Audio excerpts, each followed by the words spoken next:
So once again, this will be the third time I try and record this. Talking about motivational speaking. Now, I'd love to do it, sit down, have a nice little chat and explain what motivates me to carry on doing this. Despite people keep hacking me and stopping me from actually putting forth my intellectual property, which once again has been done twice on camera.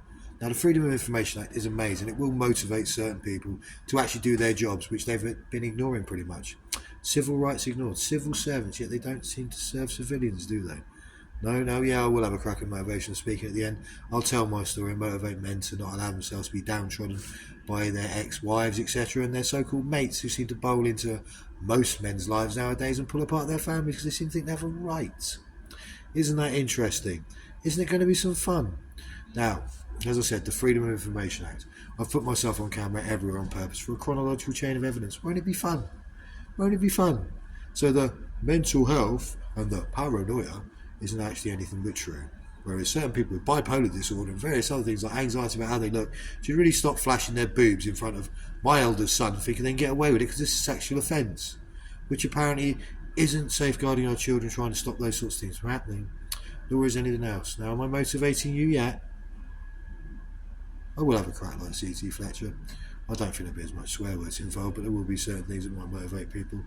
My motivation is a gym, it always has been. That's why I don't have any mental health. It's a good thing for you, good thing for me, good thing for men, women, good thing for human beings. Balances the body chemistry, the brain chemistry, all the rest of it. You know, it makes us feel good about ourselves. Isn't it nice? Now you see, everyone keeps saying to me, how have you not lost it? How have you not? Because I've got nothing but evidence and the truth. Yeah, but no one's doing anything. I know, and that's the best part. Because he keeps adding the zeros to my actual remunerations in court. Isn't that a big word? Thank you, my mate Ryan. That was a useful word to learn many years ago. Do you remember back in the days when me and my ex were happy before certain people bowled in with their whatever misses and decided to pull our lives apart and the neighbours kicked off and all the rest of it? Do you remember all this, Ryan, do you? Yeah, good friend of my mate Ryan, who I named my son after.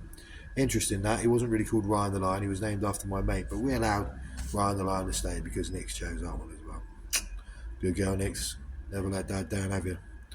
No, seems to have let yourself down a little bit from what I've understood, but I do understand that, Nicola. And I am very proud of you, and I miss you very much. Nicola would be my oldest daughter, yeah.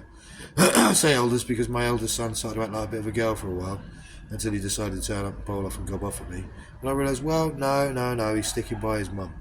Unfortunately, Ryan, what you haven't understood is your mum has been pulled into certain things that aren't true and aren't real, so it really needs to be dealt with correctly in a court of law, because mummy's friends are nothing but bad people, son. Yeah, whereas Mikey, on the other hand, I missed him at Christmas. My God, he walked past the door when he was apparently in the loo, according to certain people, because he wanted to see his dad. Now, I didn't pick him up because I didn't think it'd be fair, because I'd probably never put the boy down again. You know, I love all my children very much, and that's what motivates me, to make sure they hear the whole truth and nothing but the truth. And that's how it's going to work.